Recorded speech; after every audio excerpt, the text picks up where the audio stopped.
Some disappointing new information in Coventry Township, where two 8th grade boys both lost their lives when they were hit by a car this past spring. Now police say someone stole money from the benefit that was raising money for their families. Apparently it was a volunteer for the benefit fund who took donated money and gift cards for herself. News 5's Tara Molina has details on that arrest. And she's charged with theft. I just talked to the benefits organizers, and they told me the second they realized what was going on, they reported it to the sheriff's office. Now, they're still investigating this today and tell me she could be looking at more charges. Walking On For You, the benefit held this summer to help the families of two 14-year-old girls, Taylor Galloway and Amber Toma, who were hit and killed walking across the street.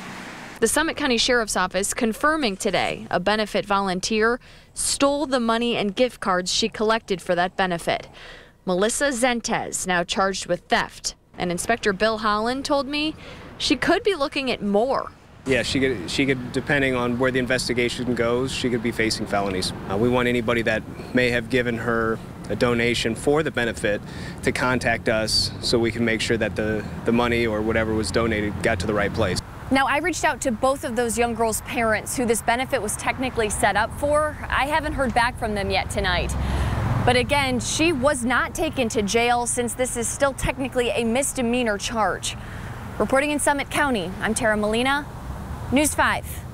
New developments now after the weekend chaos in Charlottesville. After the feature of a statue of Confederate General Robert E. Lee brought white supremacist protesters to the city, people across the country are taking on Confederate symbols with new force. In Austin, someone spray painted 4 road signs that bear that general's name. They're set to be replaced, and one city council member is hoping to see them go back up with a new name. And protesters in Durham took the issue into their own hands. One woman used a ladder to reach the top of a Confederate statue, then strung a rope around it so a group of protesters could bring it crashing down. Some then kicked and spit on the broken monument. The effort to remove symbols of the Confederacy are moving through the proper official channels in other cities like Dallas. It has a bronze statue of General Lee in a public park. Now a city council member is announcing efforts to have that statue and others like it across the city taken down. And finally, in Baltimore, 2 Confederate monuments have been vandalized since the violence in Charlottesville. Last night, the city council voted unanimously to remove all 4 of the city's monuments that showcase Confederate history. And this just in now at 5, President Trump doubling down on his decision to wait 2 days before condemning white supremacists and neo-Nazis who marched on Charlottesville by name. He says he was slow to do so because he didn't know all the facts. Yeah, he initially said that all sides were to blame for the violence, getting swift condemnation from those who argued neo-Nazis cannot be compared to those who protest against their hate speech. But the president again today said the group he's now calling the alt-left bears some responsibility. News 5 anchor Rob Powers in the newsroom to break down this new statement from our president. Karina, Danita, when President Trump refers to the alt-left, it's not clear if he's speaking specifically about the anti-fascist group that intentionally damages property to get its message across and doesn't shy away from violence. But as far as most can tell, he may have been referring to all of the counter-protesters who came out to demonstrate against the hateful message of white supremacists who chanted Nazi-era slogans in Charlottesville over the weekend. I think there's blame on both sides. You look at both sides. I think there's blame on both sides, and I have no doubt about it. I've condemned many different groups, but not all of those people were neo-Nazis, believe me. Not all of those people were white supremacists by any stretch.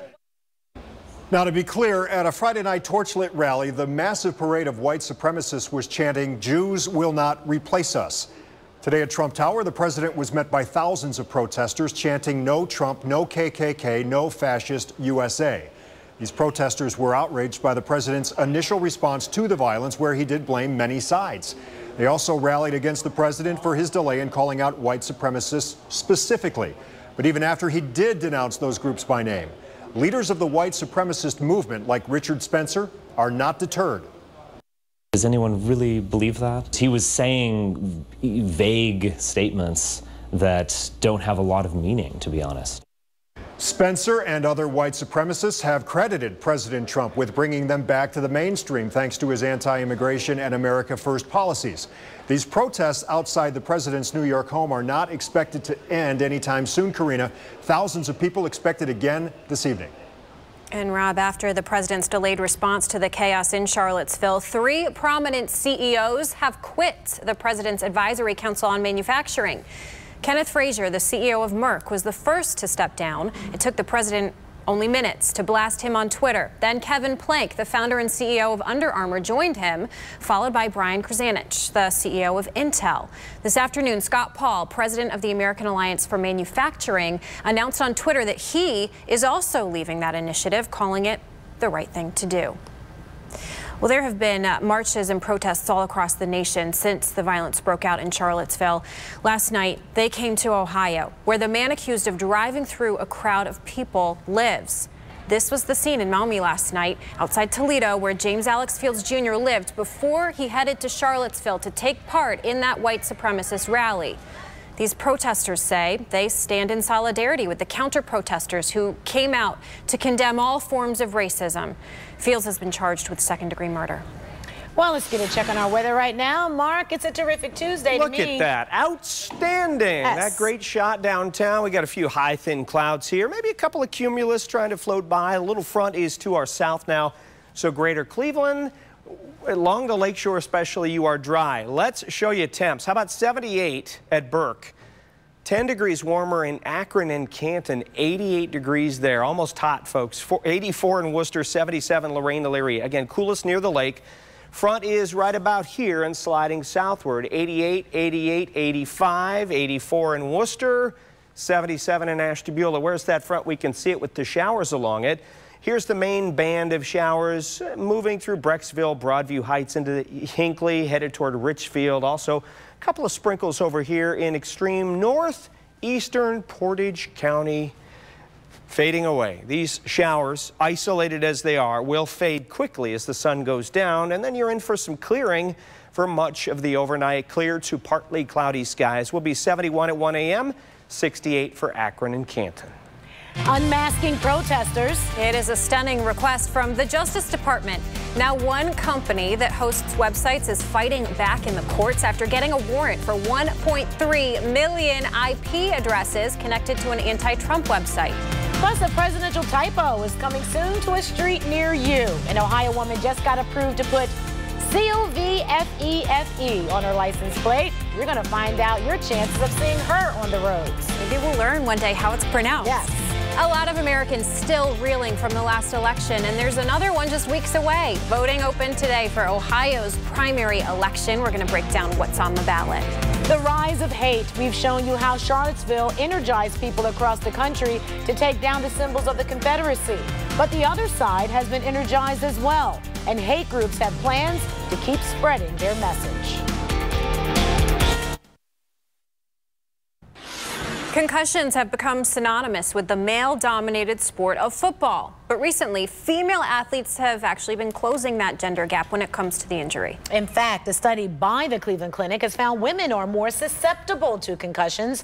News 5's Mona Kozar-Abdi got a chance to talk to someone today about all of this. She joins us live from our newsroom with more. Danita, the research on concussions involving women still lags far behind. But for the past several years, the Cleveland Clinic has been monitoring student athletes through an app, and those numbers have revealed some clear gender differences. Caroline Smith finished her sophomore year at Brecksville with a state volleyball championship under her belt. I just got a jersey at the end of the season, so it was fun to be a part of it. But that year, she also walked away with her first registered concussion. First, it was during play, and a girl shanked the ball into my head, and it jerked my head backwards, so I think that's where I got whiplash from. Smith says she shook it off and kept playing. But then in a different play, another player kneed her in the back of her head. My eyes started watering pretty bad, and then the lights started bothering me. And then my mom was like directly in front of me, so I was staring at her. I'm like, Mom, my head hurts. Smith went to the Cleveland Clinic after the game where she was treated for a concussion and whiplash. They said I needed to do physical therapy to strengthen my neck back up. And then I did that for a while. The clinic's concussion center is partnered with 44 area schools to collect data on student athletes like Smith. And with that data, they found that women are more susceptible to suffer concussions. Sometimes I think it has to do with their muscularity. You think about the men's neck, nice and strong, where the women's neck, although strong, are a little bit more slender. But Dr. Richard Figler says right now it's not studied nearly as much. When we analyze the data, we see more women with neck pain when it comes to their concussions.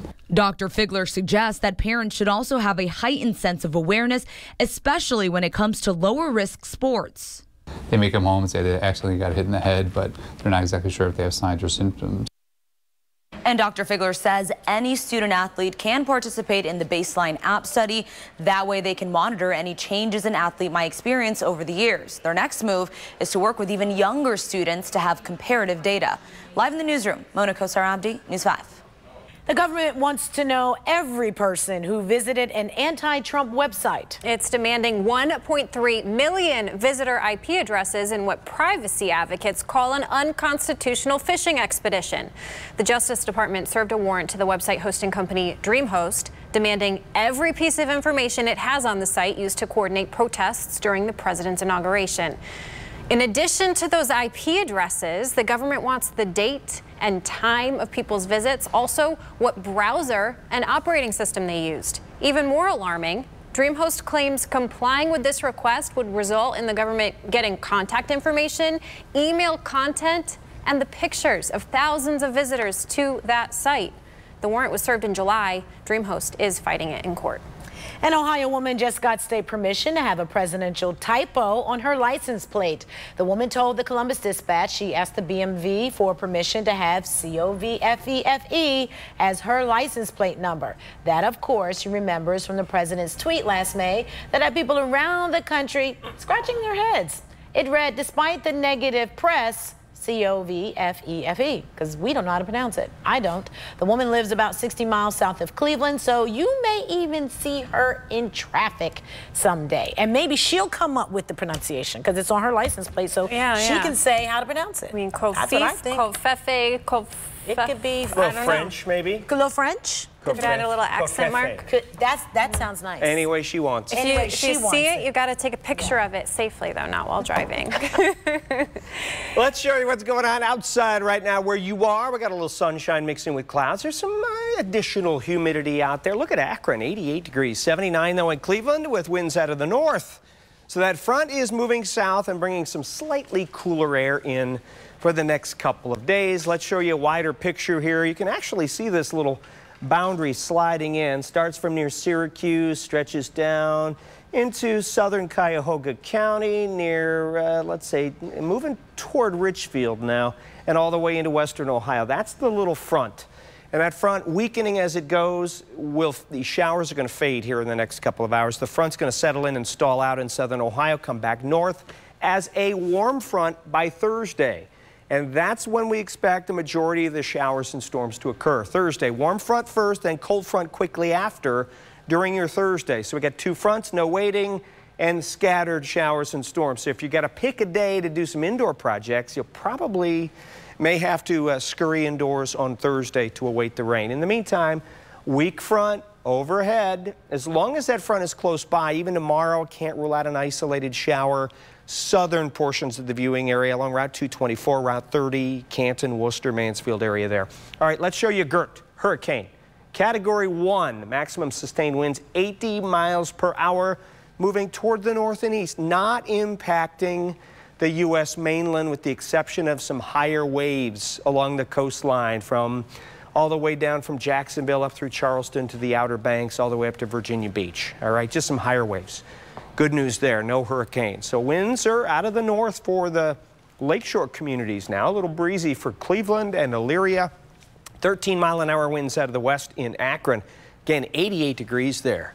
So we're going to see these temps in the 80s, middle and upper 80s inland, falling slowly into the mid-70s by 9 p.m. Any isolated shower out there should fade by 8 p.m. Here we go for greater Cleveland. We're at 78. We'll fall slowly down by 11 p.m., 73. So a comfortable evening out there. If you're worried about a shower, again, there's one or two out there, and they're going to fade here. quickly as the sun goes down. 64, partly cloudy and cool overnight tonight. Let's show you tomorrow. I'm thinking isolated shower chances. Southern portions of the viewing area, we're going to go 83 degrees for the high. Again, Wednesday 83, sun cloud mixed with the shower chances, and your hour-by-hour shows by lunchtime, you're all the way up to 81. So another comfortable afternoon. I think Greater Cleveland is dry during the day tomorrow, with the exception of a shower down toward Canton, Worcester, and Mansfield. Thanks, Mark. Coming up next, all new at 5, school districts across the country struggling to get kids to class as classes kick off for a new school year. Find out what incentives are being offered to lure in bus drivers. And the wedding crashers speak. We told you about the bride and groom trying to track down that couple that crashed their reception. Well, now we're getting the other side of the story. Kids across the country are headed back to school, but how they're actually getting there is becoming a big challenge. Yeah, this back to school season, there are new concerns about a school bus driver shortage affecting cities all across the country. Here's ABC's Maggie Rulli. Across the country, the pressure is on to find school bus drivers before that first day bell rings. Educators in Hawaii call it an unexpected crisis, leaving parents scrambling to figure out how they'll get their kids to school. For us working parents, we could lose our job because of that. In Florida, districts are turning to mechanics and school supervisors to hop in the driver's seat. Anybody that's available that is qualified, that can operate the bus, will be out on the road. And they're desperate for drivers in Denver. It's been going on for over a year now. This year, the city's still looking for at least 40 more school bus drivers. And like other areas in need, they're offering bonuses and pay raises, even recruiting stay-at-home parents, telling them they can bring along any preschool children they have at home. We're seeing some school districts having to cut school bus routes or consolidate them, having fewer stops. Experts say there are multiple factors. The long process to get a commercial driver's license, in most states up to 12 weeks. Salaries, many newer drivers make about $50 a day. And split shifts, working at least 2 different times each day. But it's not about the money for Julie Castle, a bus driver in Denver. She says it's about the bond she makes with the children on her bus that keeps her coming back. For me, I think it's a great job. According to a recent survey, 22% of bus contractors are calling the shortage severe, and 5% are saying they are desperate to find new drivers. Maggie Rulli, ABC News, New York. Next, North Korea backs down, but will it last? We're taking you live to Guam, the recent target of a threat by the North, now that that country has scrapped plans to deploy missiles. And in just a few weeks, voters here in Cuyahoga County will be headed to the polls. But if you're interested in weighing in on the primary election, you can vote today. News 5 at 5 continues. Sponsored by National Design Mart, your design superstore. It is time to take a look at today's top stories. The officer who was caught on camera punching a man over and over during a traffic stop, identified today as Michael Amiot, a 3-year veteran of the department. Investigators say Richard Hubbard resisted arrest when he refused Amiot's orders to lay on the ground on his stomach. We showed the video to Mayor Kirsten Gale today. She called it disturbing. Unthinkable. A Coventry woman accused of stealing money and gift cards from a benefit set up to help the grieving families of 2 8th-grade girls who were hit by a car and killed this past spring. Police say Melissa Zentes was a volunteer for the benefit. She is now charged with theft. The president doubling down on his initial response to the violence in Charlottesville, saying both sides carry blame and embracing a new term, the alt-left. Today, the president insisted not all of the marchers who chanted, "Jews will not replace us," while carrying torches were neo-Nazis or white supremacists. Some stunning new developments now in the war of words between our country and North Korea. It's now a wait-and-see game in Guam. And North Korea's leader, Kim Jong-un, appears to be backing down from his threats to strike the U.S. territory, saying he is waiting on President Trump's next move. News 5's Kristen Holmes is live from Guam tonight with the latest. Good evening, Karina and Danita. Just now, any moment, residents here in Guam are going to wake up to some welcome news. This overnight, these tensions that had been rising between the United States and North Korea that had put this small island in the crosshairs seem to have subsided, at least for now. We are very, say, almost ecstatic that Kim Jong-un has backed up. A small sigh of relief Tuesday for the residents of the U.S. territory of Guam. After a week of dangerous rhetoric exchanged with the U.S., North Korea's leader is taking a step back.